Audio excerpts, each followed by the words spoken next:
Hello and very warm welcome to a brand new edition of To The Point on Rajya Sabha Television with me, Frank Pereira. Today on the show we have a very special guest. He is a very important man in Prime Minister Narendra Modi's cabinet. He is in charge of safeguarding our borders for us so that our country is safe for you and me. I have with me on the show this week Mr. Kiren Rijiju, who is the Minister of State, Home Affairs. Very good evening and welcome to the show, Mr. Rijiju. You know, there are several contentious issues to be spoken about, but I'm going to start today's program on a very light note. You know, you've been an athlete most part of your earlier life, and you know, you've been the top athlete in school, you've been the top athlete in college, you also participated in the national games. So, you know, what prompted you to pursue a different career and stop pursuing sports? That was quite natural because sporting life is short. It's till you are young. And then ultimately you have to get involved with the social works. And the nature of the work which I was interested into right from the school days is working for the people, for the community. So that's how it propelled me into the political arena. And I'm working on that, and at quite an early age, I started my political career. Why the BJP? Because BJP is a party which can stand with regards to the interests of the border people. We live in border areas, and we need a very nationalistic approach when we look into the issues related to the border people. Like, we are from the area where we faced the 1962 war. Of course, I was not born there, but that is very important thing in the mind of the people. So if we say any political party which is weak with regards to its neighbors or its foreign policies, then it's not taken very well in the border areas. Border area people are quite sentimental. Yes. They want this government to be strong and political party to be very strong. So it was very natural for me to choose BJP because I work with Akhil Bharatiya Vidyarthi Parishad also. And we have a close link ideology with the Bharatiya Janata Party. Yes. So that was quite a natural choice for me to get enrolled myself into BJP. We'll go into the border issues in detail in just a bit, but let's talk about a few other contentious issues. For instance, Article 370. You know, Rajnath Singh, your leader, has come out and said that we need a thorough debate on the subject. Amit Shah, who's been touring Jammu and Kashmir, hasn't even spoken about Article 370. What is the BJP's official stance as far as Article 370 is concerned? Official stance will be made to, before the people once the party makes up certain points with regards to Article 370, the cardinal points, which is the autonomy of Jammu and Kashmir. And whatever the Home Minister said is the feeling of the Ministry of Home Affairs, and it was reflected during the election campaign. But finally it has to be, the party as a whole or the government as a whole to take a call. Whether the push comes from the party side or from the government side is something which I cannot say. But the fact is that it is a contentious article, and there has been debate going on in the country already. So, but for now, it's on the back burner as far as Jammu and Kashmir is concerned. Is the BJP worried that if you start talking about it and the BJP stand is known on the subject, that the citizens of Kashmir will not come out and vote for the BJP? It's not that. In three regions of Jammu and Kashmir, the feelings are different. The feelings of the people of Ladakh region is very diametrically different from the people living in Jammu region, and same is the case of the people of Jammu region with regards to the Article 370 vis-a-vis the people of Kashmir Valley. So you cannot brand the entire Jammu and Kashmir from one angle, because the three regions, they have a different set of history, different set of mindset, and different set of ground realities. Okay. Let me quote something that senior Congress leader and in charge of Jammu and Kashmir, Ambika Soni, said just a couple of days ago. She in fact accused the BJP of shunning Article 370 and said that the party is backtracking on a very key issue by scrapping Article 370. The decision is not taken yet. how can Ambika Soni or anybody else make a sweeping comment? Moreover, it is the problem gifted by the Congress party. The problem in Kashmir is the problem we have inherited. It is the gift of the Congress party to this nation that they could not solve Kashmir issue. Rather, they have made it such a complicated for all these years. And now BJP has got an opportunity, a mandate to govern this country and to serve the people.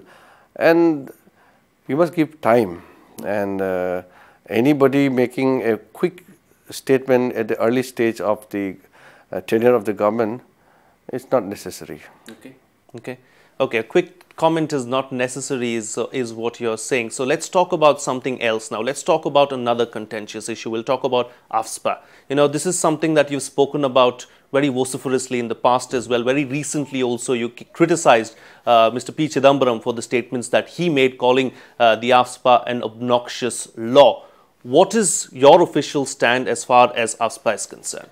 I cannot make an official stand with regards to Armed Forces Special Powers Act. It is already in place in Jammu and Kashmir and some parts of northeastern region.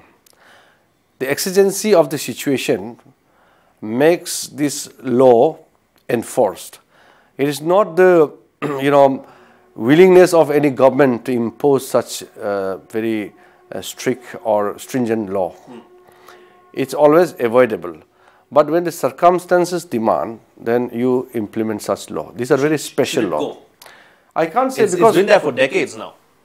You have to balance the view from human rights angle to the national security. When it comes to the security of the nation, it overtakes all other interests. The security of the nation is the prime interest of anybody. And then, of course, you cannot disregard the human rights concern being raised from time to time. So we have to strike a balance. The ideal situation would be the peace returns, this law is not required at all, and there is no violation of the human rights. What's being done so that this peace returns? Because everyone in the nation wants peace at the end of the day. Exactly. We are starting lots of initiations from our side.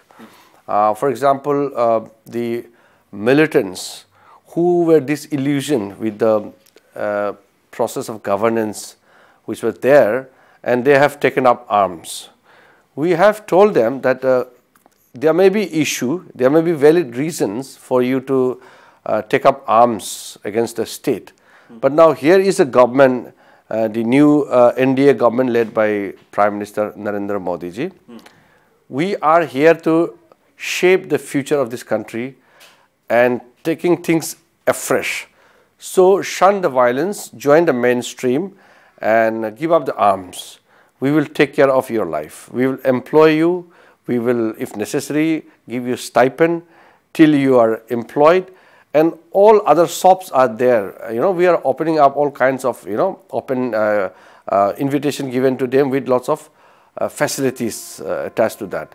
So what has the response been thus far? Response has been quite positive, and many of the underground elements are showing quite a positive in this regards. They are ready to join. Some of them have, put forward certain conditions. We are examining those conditions, that whether it's worth considering or not. We will do everything to bring peace, but within the framework of the Indian Constitution and not at the cost of the interest of the nation. How much of a threat do the militants both in Jammu and Kashmir as well as in Northeast India really pose to the nation? It's always there. The challenge is high. That is why unwillingly this Armed Forces Special Powers Act are being implemented, enforced. Nobody is happy to enforce such a draconian law. Is there a time frame that we are looking at where we can say that this particular act will be done away with? You cannot give the time frame about the situation. These are very dynamic in nature. As the situation prevails on the ground, so is the law in place. So it's all correlated, and as soon as we wish peace and normalcy returns, then the normal existing laws will be applicable. Why to have a special laws for particular region? I'm not happy to have this kind of law, but I'm guided by the security agencies or the situations on the ground. These are certain things which a minister or a government, on political basis, you don't take a call or take a decision, but on the basis of the reports from various security agencies and all other government functionaries, which come together and take a call. There was a rumor doing the rounds earlier this morning that the top ranks within the BSF suggest that the BSF will be taken away from the Home Ministry, and the Prime Minister's office is going to be closely looking at the BSF. What is there any truth in that? I mean, I can react to the story which has no basis actually. All these central armed forces are under the Ministry of Home Affairs. Yes. And as per the international norms, in the international border, it is the central armed forces, the paramilitary forces which are there, not the regular army. And when we are already looking after the affairs closely, there's no reason to, shift the forces somewhere. The Prime Minister's office is monitoring everything because Prime Minister is the head of the government, and there are ministries given different mandate, and Home Ministry under the leadership of Rajnath Singh ji, and I'm here to assist him. We are doing our job, and we are confident that we will perform it. So that's not going to happen, is what you're saying? There's no reason to happen that. All right. On that note, we'll slip into a very short break, but we'll continue talking to Mr. Rijiju. Do stay with us. We'll be right back.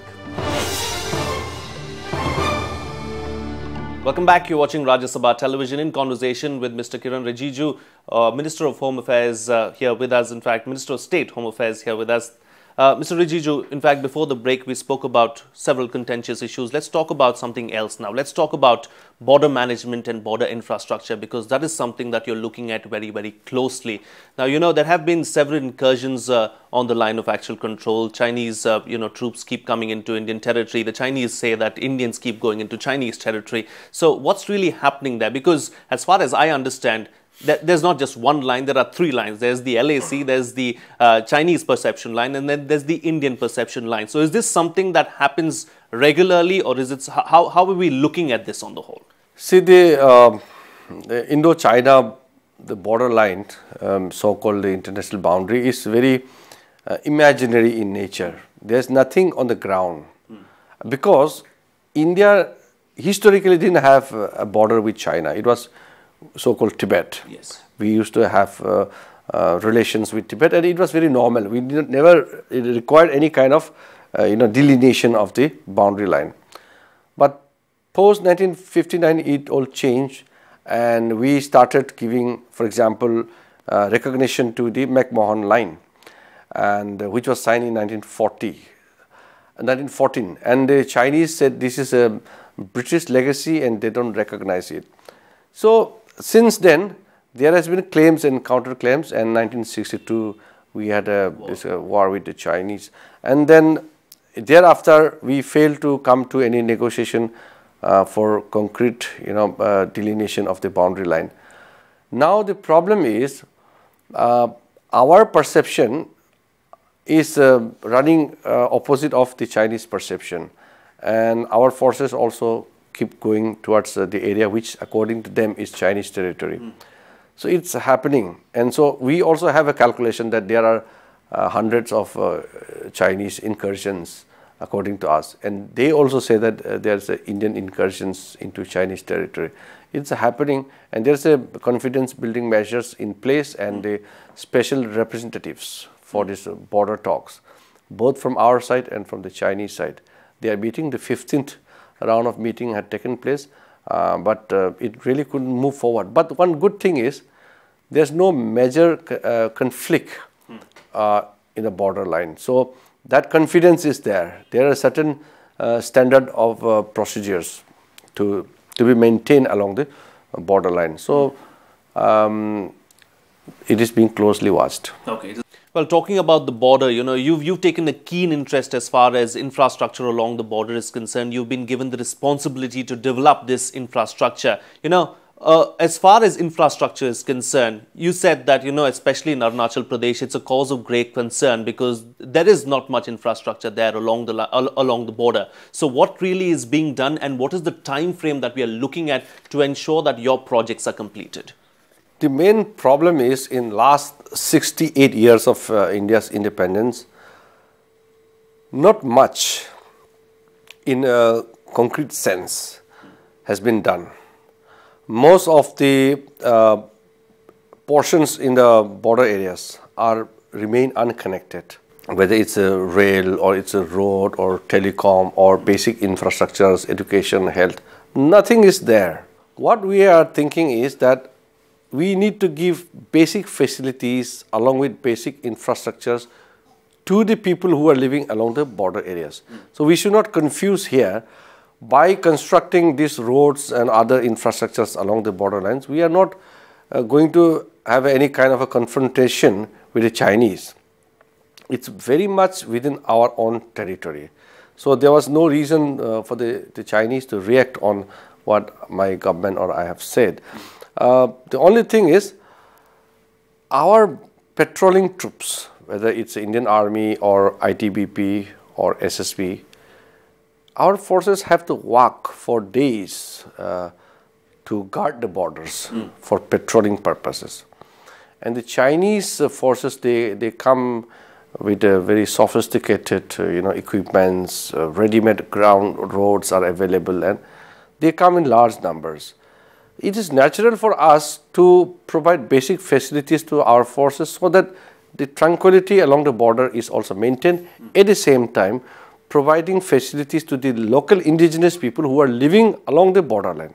So very simple. That's why I have started thinking that strategically it's important to have roads along the border, but more important is that the indigenous people, the natives of those areas, they deserve certain kind of attention.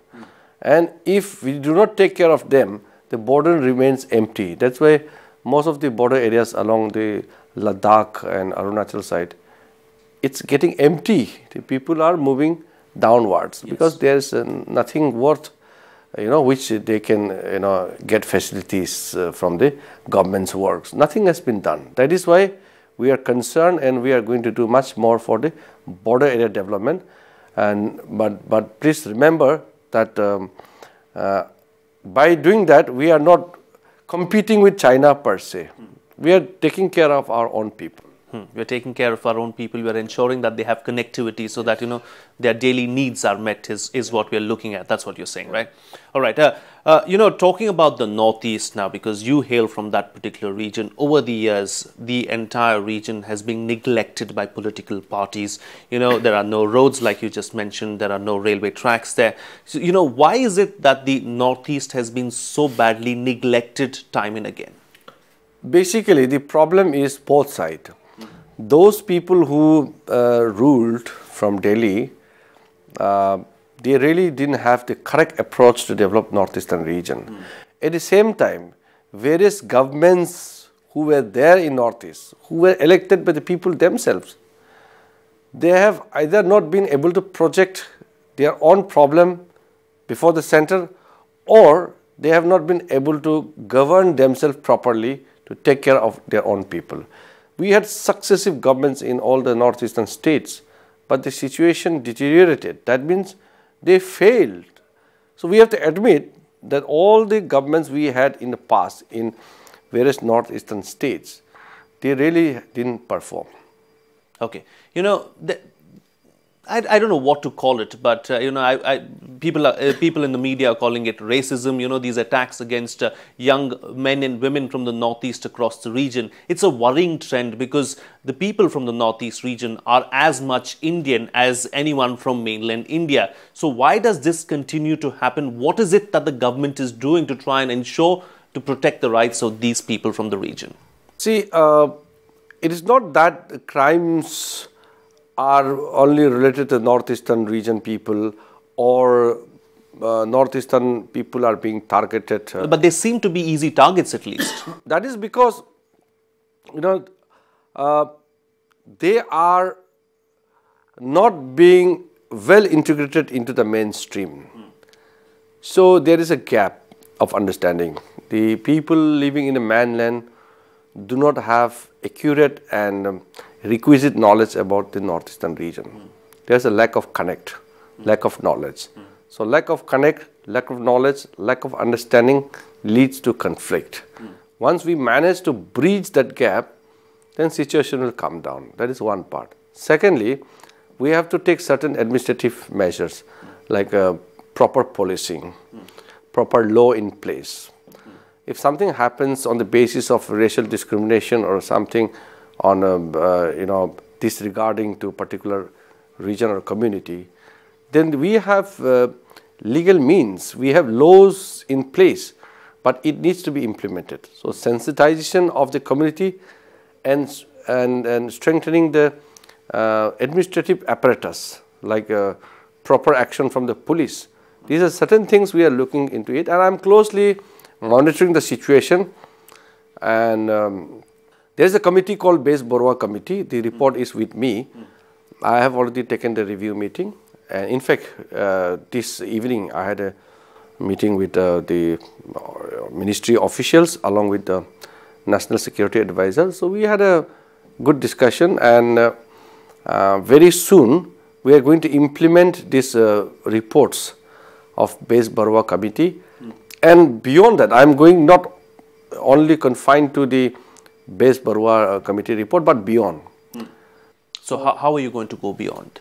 Beyond means we are going to, you know, really make northeastern people visible and sensitize them into the mainstreaming process.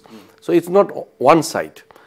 The, you know, for example, if there is a police station, the locality will have a community, you know, kind of a body where the northeastern people, the police officers, and some prominent people of that area will form a part of particular body, which will, you know, be responsible to create some harmonious activities, and thereby, you know, you will sensitize the whole people. Okay. And then we are going to do certain steps to facilitate the northeastern people from picking up, you know, languages, understanding, and for their accommodations. There are so many issues. Many things are yet to be done. That's all in our mind, and I'm sure it's working very soon we will have these recommendations and action taken in place. And I am personally, you know, taking lots of interest into this subject, and we will have very effectively, you know, dealing with the thing very soon. Yes, we've seen the measures, and we were confident that these things will eventually happen. And, you know, talking about the police and the police force, do you think that there is a need to sensitize the police force as well? Yes, we are going to issue certain advisories to all the state governments, especially the police forces of the cosmopolitan towns, how to deal with this issue, like getting a special helpline, or, you know, posting of specialized police to deal with the people of Northeast. I'm even thinking of exchanging the police forces, like 500 police from Delhi will be sent to Northeast in a year, and same way 500 police from Northeast will serve in Delhi for 2 years. Exchange of, you know, all these police forces will also sensitize the matter. Indeed, indeed. Before I let you go, one quick comment, of course, on what are the party's chances in the upcoming assembly polls. You're talking about Mission 44 Plus in Jammu and Kashmir. You've been touring Jammu and Kashmir a lot. So how do you see the party faring in Jammu and Kashmir? I think BJP is leading in Jammu and Kashmir. What I've seen from the ground, the people want to go with BJP. Of course, in Kashmir Valley, the other political parties, especially the Congress, are spreading all false rumors and spreading lies about BJP and all. But overall, I've seen huge takers. People are positively bending towards BJP, and they see a hope in the leadership of Narendra Modi. and they have a great expectation from the BJP. So I think we are expecting very good result for us. And what about Jharkhand? Because Jharkhand is a Maoist affected state as well. Do we see any kind of trouble being caused by the Maoists there in Jharkhand? What kind of measures are being taken? Certainly it's a challenge. The Congress and JMM has created a mess in Jharkhand. Jharkhand is a very rich state. In fact, one of the richest state in terms of mineral resources and all. But it's very badly managed. So once these unscrupulous elements are being eliminated and Congress and JMM like parties are thrown out of the state, then we can see a positive beginning for Jharkhand. Jharkhand needs a stable, effective and clean government, and that is only possible if BJP comes to power. There is no other political party presently who can rescue Jharkhand from this mess. A very important person in Prime Minister Narendra Modi's cabinet. So much to talk about, but too little time. Unfortunately, we are completely out of time on this edition of To The Point. I'd like to thank my guest at this time. Thank you so much, Mr. Rijiju, for joining us on the program. Much appreciate you sharing time with us. That's all the time we have. Thank you so much for watching.